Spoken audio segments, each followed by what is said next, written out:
de France. Ancien de Granville. Il a donc la joie de faire ces deux derniers parcours intéressants. Attention à Boissier maintenant dans la surface. Et la belle sortie d'Enzo Basilio. Avec les Herbiers qui, lors de cette même dernière journée, avec une défaite du côté de Béziers, a dû descendre. Attention à ce premier ballon intéressant dans la surface de réparation pour Maxime Fleury. Et la très bonne sortie de Jérémy Aimès à construire. Jeu long encore une fois avec Ben Ali qui a l'air de s'être bien remis de cette chute face à Rémi Boissier. Les faces Aumonier. L'intervalle intéressant maintenant pour Kalenta Messi qui se met pour la première fois en action cet après-midi. Jérémy Aimès ferme très bien le premier poteau. Aumonier, il n'y avait pas de position de hors-jeu. La remise parfaite pour Boissier dans la surface de réparation. Rémi Boissier, réponse d'Enzo Basilio. Ils se connaissent par cœur ces deux garçons. Très bien joué là pour Stéphane Vincent qui va passer devant Toupin. Et au second poteau, la tête hors cadre.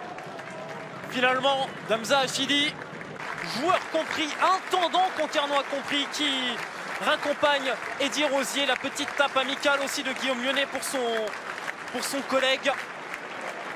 On a trouvé notre sauveur. Le match va pouvoir reprendre et c'est Guillaume Lyonnais qui va prendre le centre.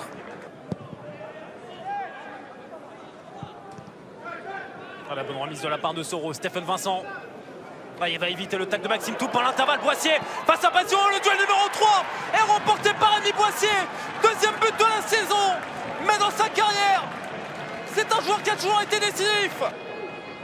Et ses problèmes d'axe, soulignés plus tôt dans la partie, se révèlent désormais. 2 minutes 30 après la reprise du jeu. La défense concarnoise encore percée dans l'axe.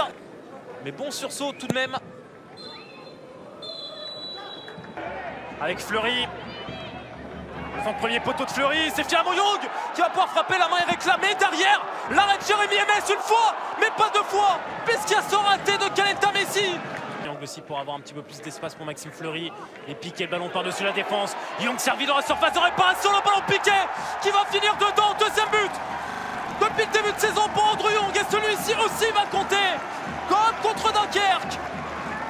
Comme contre Dunkerque, qui va permettre aux Concarnois d'être sur de bons rails et nous animer les 20 dernières minutes.